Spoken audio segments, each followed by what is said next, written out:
नमस्कार दोस्तों। Ocean network में आपका स्वागत है। मैं हूं ओमकार चौधरी।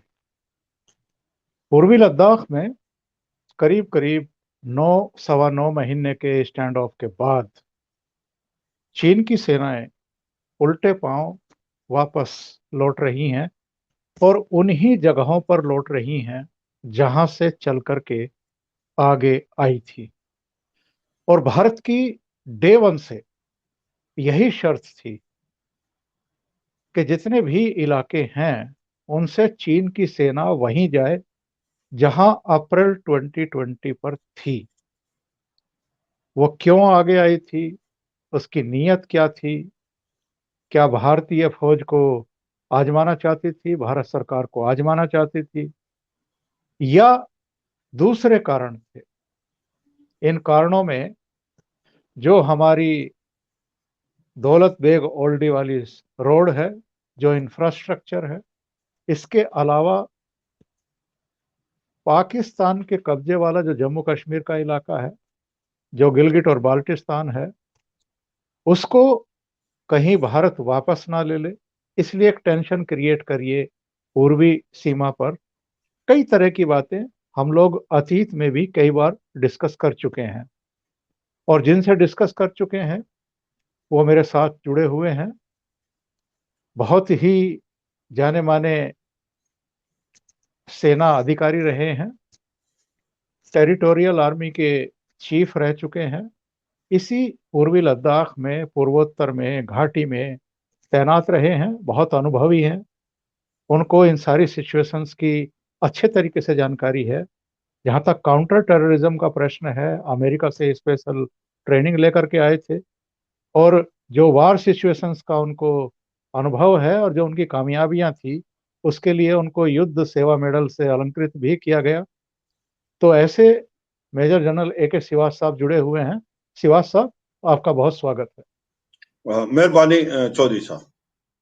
श्रीवास सर, जो कुछ हम लोग होते हुए देख रहे हैं पूर्वी लद्दाख के उस इलाके में, अब चीन अपने उन अस्थाई जो उसने निर्माण कर लिए थे उनको खुद ही बुलडोज कर रहा है, बुलडोजर से गिराया जा रहा है उनको। और जो भी ढांचे थे जो तैयार किए गए थे, और वहां पर सेना को ला करके उनकी जो साजो सामान है उसको ला करके डंप किया गया था। इसके अलावा हम जानते हैं कि हजारों सैनिक और तमाम तरह के अत्याधुनिक हथियारों के साथ चाइना की सेना वहां पर आकर के जम गई थी। लेकिन वो आई टू आई जो एक सिचुएशन होती है, वही सिचुएशन हमारे सेना के अधिकारियों ने भी उनके लिए क्रिएट की। ठीक है, 9 दौर की बातचीत हुई, और 8 दौर की बातचीत लगातार यही संकेत देती रही कि समझौता तो होता है, सहमति तो होती है, लेकिन जमीन पर वो चीजें उतर नहीं रही हैं। लेकिन 9वें दौर की बातचीत के बाद चीजें जमीन पर उतरती हुई दिखाई दे रही हैं। चीन वापस उन्हीं जगहों पर लौटता हुआ दिखाई दे रहा है जहां से वो अप्रैल मई 2020 में आया था। तो ये सिचुएशंस आखिर बनी कैसे, नंबर एक। और नंबर दो, जो दूसरे इलाके हैं वहां से अब चीन वापस लौटना कब शुरू करेगा?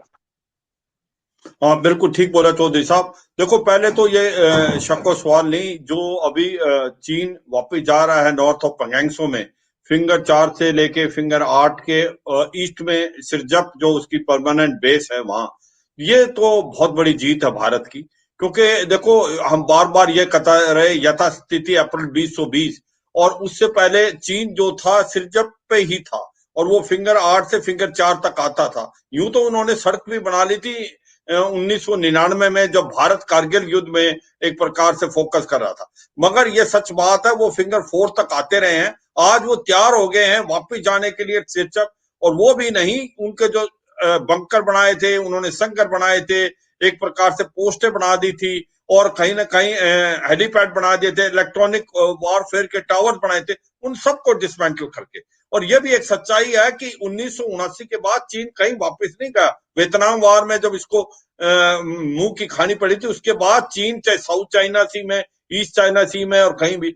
मगर ये एक भारत की फौज की कामयाबी है, डिप्लोमेटिक की भी कामयाबी है, कि चीन को फोर्स किया गया और चीन जो है आप जैसे बोलते तो उल्टे पैर वापस गए हैं, इसमें शक और सवाल नहीं कि नॉर्थ ऑफ पेंगेंगसो में वो जो कि फिंगर 4 तक अपना जमावड़ा बना लिया था उसको उखाड़ के ले गए हैं और फिंगर 8 के ईस्ट में चले गए हैं, सिलचर के जो एक प्रकार से उनकी परमानेंट बेस है। और भारत है अपनी जो परमानेंट बेस थी उसी में है जो कि धन सिंह थापा है, जहां पर पहले भी था, और हम 4 तक अपना इलाका रहते थे और 8 तक पेट्रोलिंग करते थे।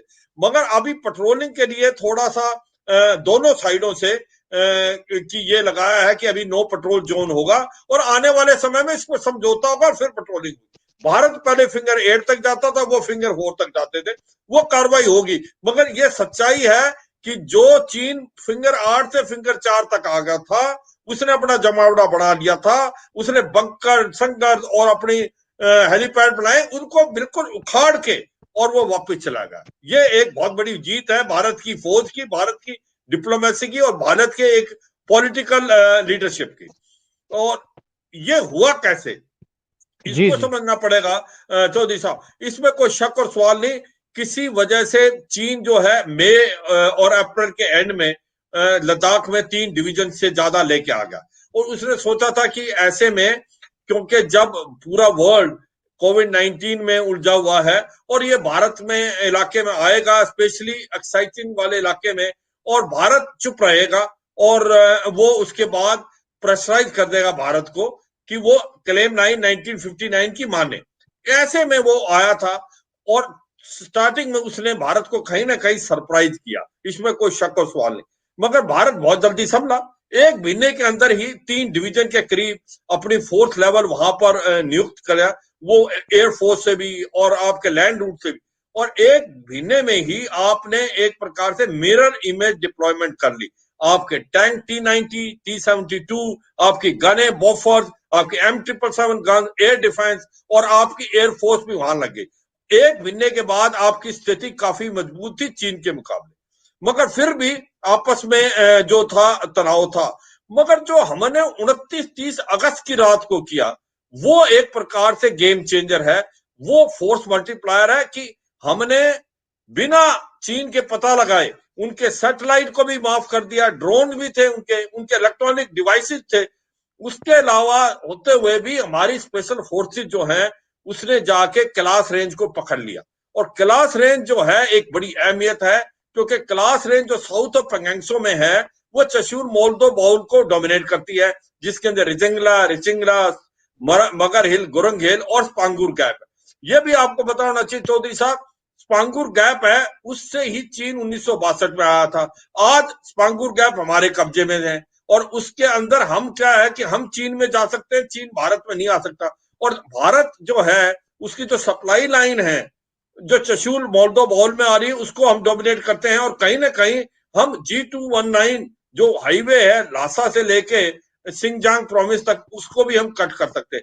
तो एक प्रकार से जब से हमने क्लास रेंज को पकड़ा उसके बाद पलटा भारी भारत की तरफ होगा, ये एक गेम चेंजर होगा और एक प्रकार से जो ट्रम्प कार्ड हमारे पास आ गया। और इसी के कारण चीन फोर्स हुआ, चीन को पता नहीं चला कि क्या उनको हुआ, we have hit him below the belt. उसको समझ नहीं आया कि भारत ऐसे कैसे कर गया, उसने कभी नहीं सोचा था कि भारत के अंदर यह काबिलियत है।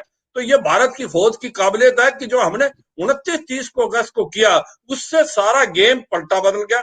और अब जो मानना है चीन इसी के कारण मानना है, क्योंकि उसको पता है कि क्लास रेंज अगर भारत के पास रहती है तो उसको बड़ा नुकसान होगा और उसको डर है।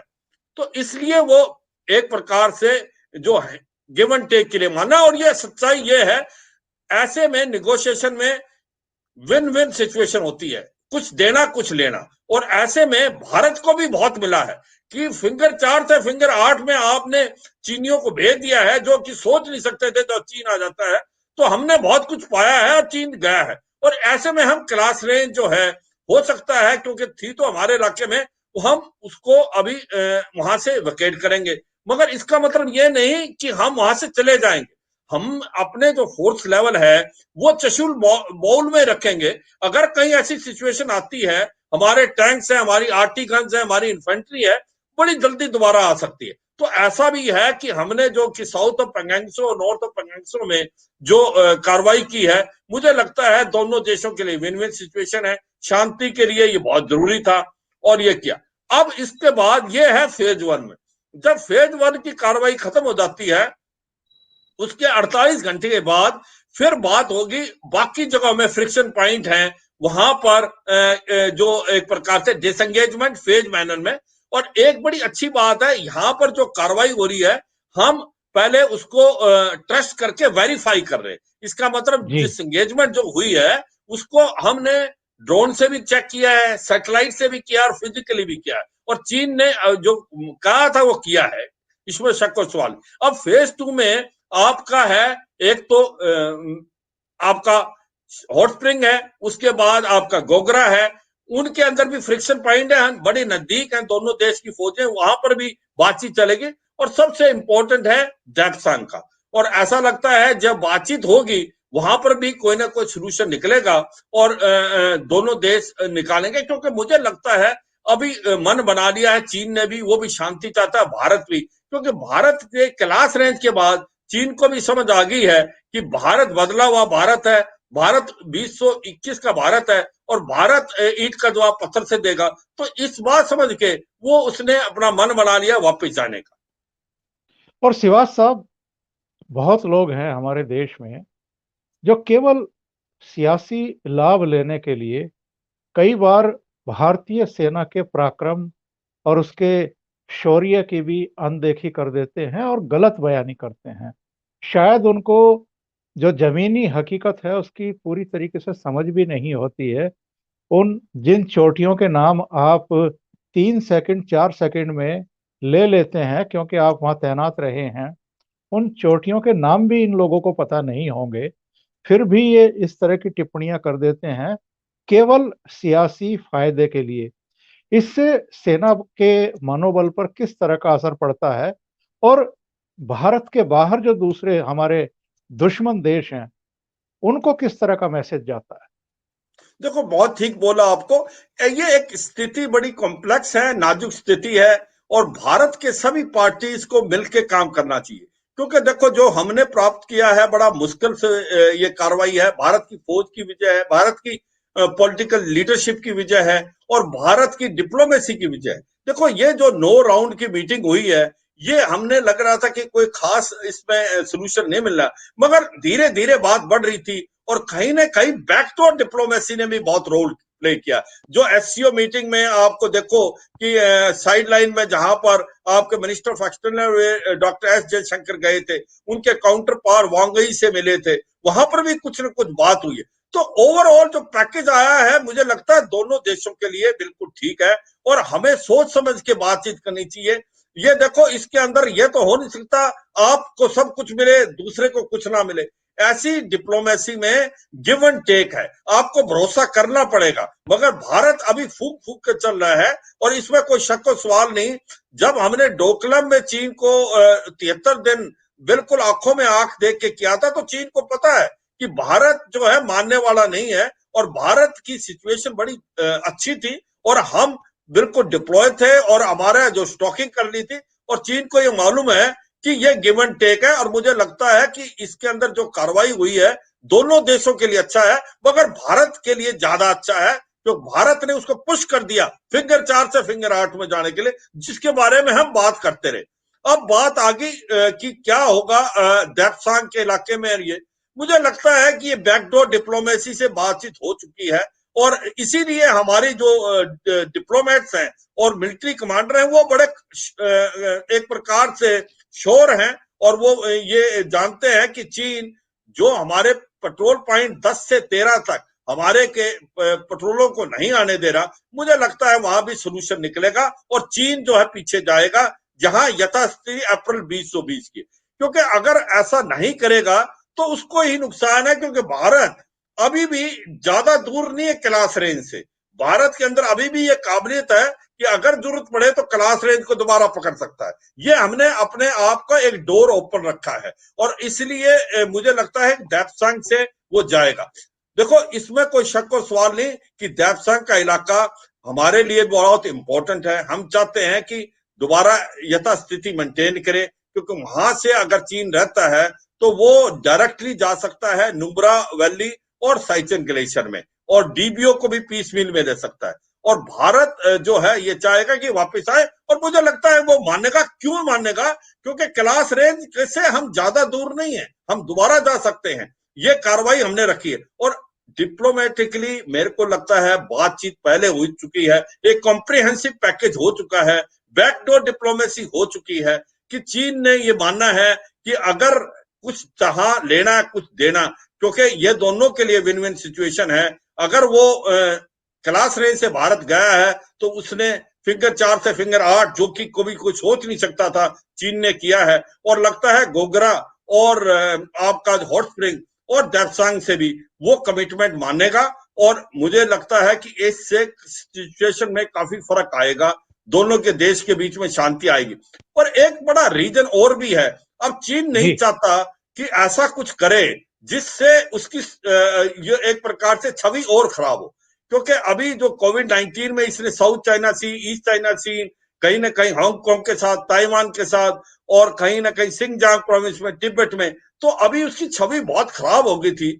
और अभी जब जो बाइडेन की गवर्नमेंट आई है तो वो दिखाना चाहता है कि भाई हम कोऑपरेटिव हैं और हम समझौता करना चाहते हैं, क्योंकि वो ऐसा अभी छवि को चेंज करना चाहेगा, न्यू वर्ल्ड ऑर्डर आ रहा है।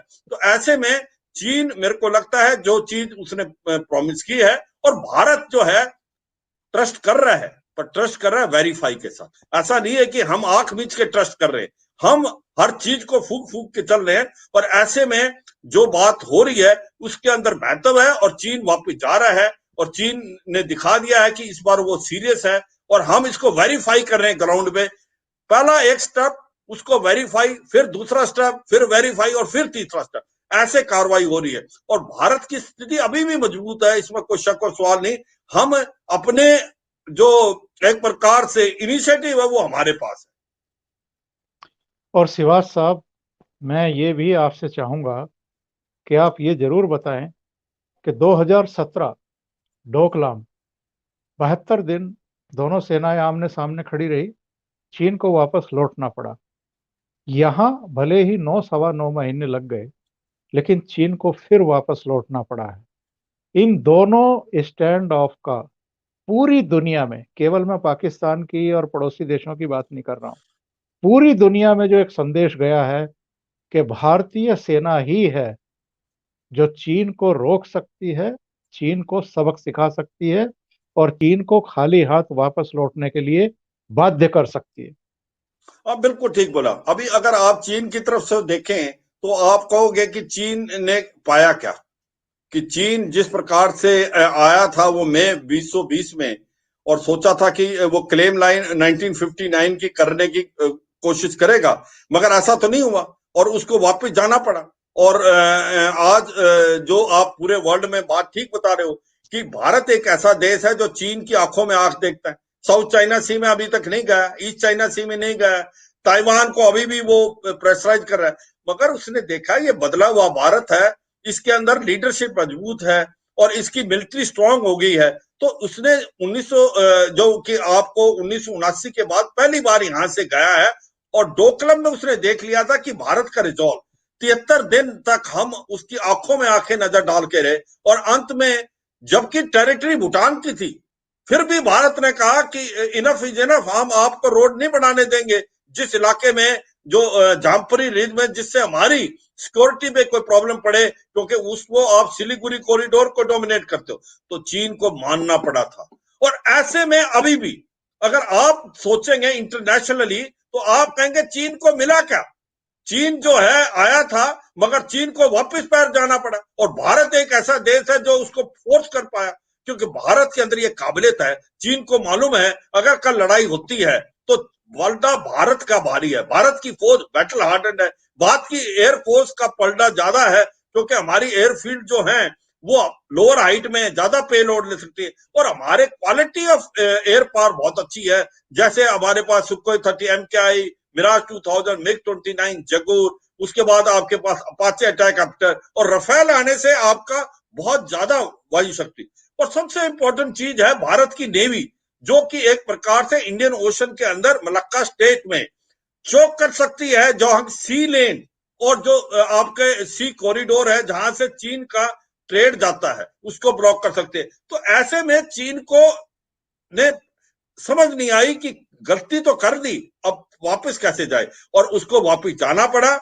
और भारत ने यह दिखा दिया पूरे वर्ल्ड को कि भारत एक ऐसा देश है जो चीन की नजरों में नजर डालेगा और चीन को पुश करेगा। अगर कल को लड़ाई भी होती तो भारत ईंट का जवाब पत्थर दे देता, और ये समझ आ गया चीन को। और ये अच्छी बात है, दोनों के बीच में लड़ाई होने से दोनों देशों को फायदा नहीं है, मगर भारत ने पहल की कि भारत तैयार है, चीन को पीछे जाना पड़ा। और ये एक बड़ी इंपॉर्टेंट चीज है, ये आपने बहुत अच्छा बताया। इंटरनेशनली भारत की छवि बहुत बड़ी है, और ये बताया है कि भारत एक ऐसा देश है जो चीन को आपको एक प्रकार से प्रेशराइज कर सकता है। और जिस प्रकार से चीन गया, मेरे को तो यह लगता है जो चाइना की एक कम्युनिस्ट पार्टी की 100 साल की मीटिंग होगी, उसमें शी जिनपिंग से पूछा जाएगा कि आपको मिला क्या, क्योंकि आपने गलवान किया, वहां पर भारत के 20 जवान जो हैं शहीद हुए, पर हर जगह ये मिल रहा है। अभी ताश जो रूस की एजेंसी है वो बोल रही है 45 चीनियों को मौत के घाट उठाएगा,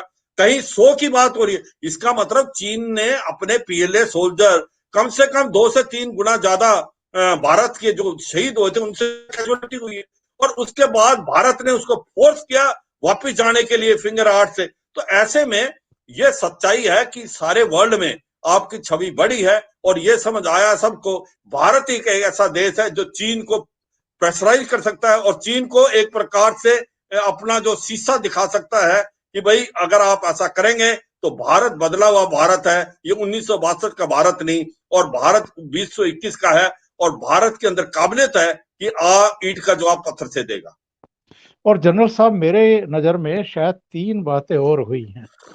पहली बात, चीन को बड़ा भारी आर्थिक नुकसान उठाना पड़ा है।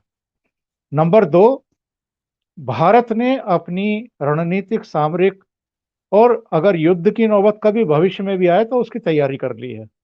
और नंबर 3, हमने कोविड वैक्सीन बना करके पूरी दुनिया में वैक्सीन डिप्लोमेसी के जरिए एक प्रतिष्ठा अर्जित की है, और चीन ने अपनी प्रतिष्ठा गंवाई है। उसकी वैक्सीन को कोई लेने को, उठाने को तैयार नहीं है, इस्तेमाल करने को तैयार नहीं है, और भारत की वैक्सीन को दुनिया भर के देश मंगवा रहे हैं अपने यहाँ। बिल्कुल ठीक बोला, ये तीनों पॉइंट बहुत इंपॉर्टेंट है। पहले तो जो आपने बोला कि वैक्सीन डिप्लोमेसी, ये एक काबिले तारीफ है भारत की। देखो कोविशील्ड जिसको हमारे सेरम इंस्टीट्यूट ऑफ इंडिया ने बनाया है, जिसकी प्रोडक्शन भारत में हो रही है, और दूसरा जो हमारा कोवैक्सीन है जिसने भारत टेक ने प्रोड्यूस भी भारत में, मैन्युफैक्चर भी भारत में, और भारत ने सारे पड़ोसी देश नेपाल, भूटान, आपके बांग्लादेश, श्रीलंका, मालदीव, आपके एक प्रकार से इवन मैक्सिको, ग्रीस, इन सब में दिया है। ब्राजील जैसी कंट्री ने लिया है आपसे। तो भारत ने जो छोटे छोटे देश है उनको तो एक प्रकार से फ्री दिया है, और भारत एक ऐसा देश है जो कि 38 कंट्रीज को प्रोवाइड कर रहा है ये अभी जो आपकी वैक्सीन बनी है। भारत एक है 60 से 70% जो फार्मास्यूटिकल वो भारत में बनती है। तो आज भारत ने यह दिखा दिया है कि ऐसे में भारत सबसे आगे है, इवन अमेरिका। और वो जो लोग पहले अपने देश को देख लें, भारत एक ऐसा देश है जो अपने देश के साथ साथ अपने पड़ोसी, और उसके अलावा आप देखो ब्राजील में जो उन्होंने एक हवाई जहाज भेजा, और उसके बाद भारत ने उसको बिना फिक्र के उसको अपनी जो मेडिसिन दी है कोविशील्ड, उसके बाद उन्होंने जिस प्रकार से थैंक यू वेरी मच किया कि हनुमान जैसे जड़ी बूटी लेके आया था पहाड़ों से, उसी प्रकार का एक मैसेज भेजा है कि किस प्रकार भारत की छवि है। भारत की छवि इससे बहुत अच्छी हुई है, और भारत ने ये दिखाया है कि वैक्सीन के मुकाबले में भारत सबसे अच्छा है, और भारत अपना ही नहीं अपने पड़ोसी देश और बाकी इंसानियत के लिए काम करता है। तो ये बड़ी और कनाडा के प्रधानमंत्री ने भी फोन किया, हमारे हाँ, प्रधानमंत्री। कनाडा जो देश एक प्रकार चीन से भी क्लोज है, बाकी है, और कई बार जस्टिन ट्रूडो भारत के अगेंस्ट भी बोल देता है। इसको ना मध्य रखते हुए सबको विश्वास दिलाया है कि भारत आपको ये वैक्सीन देगा, और भारत अपनी पहले ध्यान साथ में अपना लोगों का तो दे रहा है, मगर जो अपने पड़ोसी है जिनकी भी जरूरत है उनका ध्यान। तो इससे भारत की छवि एक प्रकार इंटरनेशनल लेवल पे बहुत अच्छी हुई। दो बातें आपने और बताई, देखो इसमें कोई शक और सवाल नहीं, देर आए दुरुस्त आए। आज हमारी आंखें खुल गई हैं कि चीन को आप दोस्त नहीं समझ सकते।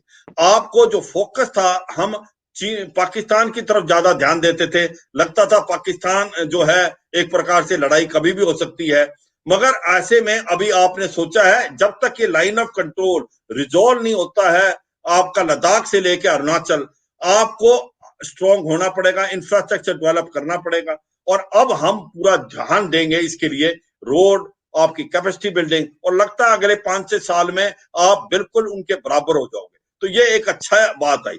तीसरी बात जो बोली आपने वो भी बहुत महत्वपूर्ण है कि कहीं ना कहीं चीन को ऐसा नहीं लगता था कि भारत का जो रिस्पॉन्स इतना रोबस्ट होगा। उन्होंने नहीं सोचा था भारत इतना कड़े शब्दों में चीन का जवाब देगा। भारत की फौज ही नहीं जो कि डिप्लॉय होगी और नजरों में नजर, आंख में आंख डाल के देखा, मगर भारत की जो डिप्लोमेसी है और भारत के जो एक्शन है लीडरशिप ने किए वो भी काबिल तारीफ है। भारत पहला देश है जिसने 100 से ज्यादा चीन के ऐप को बैन कर दिया।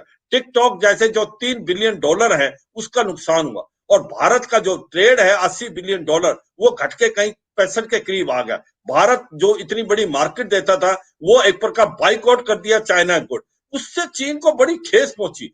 चीन की स्थिति जो है छवि भी खराब हुई वर्ल्ड में, और उसके बाद जो डायरेक्ट इन्वेस्टमेंट थी उसके ऊपर भी हमने कंट्रोल ला दिया। तो एक प्रकार जो भारत इतनी बड़ी मार्केट देता था चीन को वो उसने घुमा दी है, और एक प्रकार से पूरे वर्ल्ड में उसकी छवि खराब हुई है, और उसको अभी महसूस हुआ है कि उससे बड़ी गलती हो गई है, और उसने ये नहीं सोचा था कि भारत का जो एक्शन है इतना स्ट्रांग होगा। तो भारत एक ऐसा देश है जिसने पॉलिटिकली, डिप्लोमेटिकली, मिलिटरीली चीन को जवाब दिया है, और चीन को यह महसूस हो गया है कि उसने बड़ी गलती की है, और वो अपनी गलती को ना माने मगर वो एक्शन में दिखा रहा है कि जिस प्रकार से वो अभी रिलेशन बढ़ाने की कोशिश करेगा ये आगने वाला समय बताएगा, मगर जिस प्रकार से वो फिंगर 4 से फिंगर 8 में गया है, उससे दिखता है कि चीन को भी लग गया है कि उसने गलत जगह पंगा ले लिया है। लेकिन शिवाज साहब, आखिर में हम ये तो मानेंगे कि चीन पर आप भरोसा नहीं कर सकते हैं। आपको हर दम सतर्क रहना पड़ेगा। देखो ये एक नई नई न्यू फॉर्मेट आ गया है, इसमें कोई शक नहीं। जिस प्रकार से पाकिस्तान के साथ हमने बताया था पाकिस्तान को कि अगर आप कोई भी टेररिज्म एक्शन भारत में करोगे तो आपको इसका पनिशमेंट मिलेगा, भारत आपके अंदर घुस के मारेगा। इसी प्रकार से अभी जो चीन के साथ है, अभी हमारा विश्वास बिल्कुल जीरो है, ट्रस्ट डेफिसिट है। अभी हमें अपने आप को हर वक्त तैयार होना पड़ेगा, लद्दाख से लेके अरुणाचल तक। और अभी हमें अपनी इंफ्रास्ट्रक्चर डेवलप करना पड़ेगा, कैपेसिटी बिल्डिंग करनी पड़ेगी, हथियार, अपनी फौज मॉडर्नाइज करनी पड़ेगी, और कहीं ना कहीं फोर्स करना पड़ेगा चीन के ऊपर कि ये लाइन ऑफ एक्चुअल कंट्रोल को कहीं ना कहीं रिजोल्व किया जाए, मार्क किया जाए। देखो ये भी सच्चाई है कि 14 देशों के साथ इसका बॉर्डर मिलता है, और यूं तो 23 कंट्रीज के साथ इसकी डिस्प्यूट है, मगर इन 14 जो लैंड रूट वाली हैं इसमें 12 देशों के साथ बाय एंड लार्ज इसने समझौता कर दिया, भूटान और भारत के साथ नहीं। तो कहीं ना कहीं भारत पे प्रेशर डालने के, तो भारत अब इसके ऊपर उल्टा प्रेशर डाल के इसको रिजोल्व कराने की ट्राई करेगा, क्योंकि इसको ग्राउंड पे दिमाग होनी चाहिए लाइन ऑफ कंट्रोल, और कहीं ना कहीं इस पे सोल्यूशन निकलना चाहिए। मगर इसके साथ साथ भारत अभी फोकस करेगा आपका चीन की तरफ ज्यादा, आपके नदर्न बॉर्डर पे भारत अपनी फौज को मॉडर्नाइज करेगा, भारत अपनी नेवी पे ध्यान देगा जो कि इंडियन ओशन पे बहुत जरूरी है, क्वाड के साथ मिलकर प्रेशराइज करेगा freedom of navigation, international base order, और उसके बाद maintaining territorial integrity sovereignty of all island nation. तो एक प्रकार से भारत की जो नेवी वो भी बढ़ेगी, तो भारत की जो डिफेंस फोर्सेज मॉडर्नाइज करेंगे, और भारत का फोकस अभी नदर्न बॉर्डर पे होगा जो चीन के अगेंस्ट है। और भारत अभी शक और सवाल नहीं कि जो डेफिसिट हो गया ट्रस्ट उस पे है, भारत विश्वास नहीं करेगा और भारत जो है पूरी तरीके से तैयार रहेगा और पूरा विश्वास है जो चीन है, अगर आप इक्वली स्ट्रांग हो तो वो आपकी रिस्पेक्ट करेगा, अगर आप कमजोर हैं तो चीन आपको इकोनॉमिकली भी और मिलिटरीली भी आपको कभी भी ध्यान नहीं देगा और आपके ऊपर अटैक कर सकता है। अगर आप इक्वली स्ट्रांग हो गए तो आपके रिस्पेक्ट भी करेगा और आपके साथ रिलेशन भी मेंटेन का। तो ये सबक हमने सीख लिया और ये एक अच्छी सबक है। 3 सबक सीखे कि चीन पे विश्वास कभी नहीं कर सकते, अपने आप को मॉडर्नाइज करो, अपनी फौज को, अपने आप का इंफ्रास्ट्रक्चर डेवलपमेंट करो और आप अपना फोकस वेस्टर्न सेक्टर से नदर्न सेक्टर पे लाएं और बाकी डेमोक्रेसी से मिलके आप जो इंडो पैसिफिक में है वो मिलके आप काम करें और चीन पे उल्टा प्रेशर डालें और क्वाड का इस्तेमाल करें और इकोनॉमिकली इतना डिपेंडेंट ना हो चीन पे कि कल को आप इससे निकलना पड़े तो आपको तकलीफ हो। और एक प्रकार से आपको हर चीज अभी आने के बाद चीन के साथ फूंक फूंक के चलनी पड़ेगी, क्योंकि आज से 2 साल पहले कोई ये सोच नहीं सकता था कि ऐसे रिलेशन हो सकते, क्योंकि भारत जी एक बड़ी मार्केट थी। मगर वो जो इन्होंने चीन ने किया, जो चीन को समझ आया है बहुत बड़ी गलती कर दी, क्योंकि इंडिया ने उसको प्रेशराइज किया वापस जाने के लिए। मगर ये भी सच्चाई है वो अभी ट्रस्ट डेफिसिट है और भारत अभी कभी भी चांस नहीं ले सकता आने वाले समय में चीन के साथ। बहुत बहुत धन्यवाद AK श्रीवास साहब। बहुत ही महत्वपूर्ण बातें आज श्रीवास साहब ने कही हैं, जो मुझे लगता है कि न केवल हमारे दर्शकों के लिए बल्कि हमारी भारत सरकार के लिए भी बहुत महत्वपूर्ण है। बहुत बहुत धन्यवाद श्रीवास साहब जुड़ने के लिए। नमस्कार। जय हिंद, चौधरी साहब।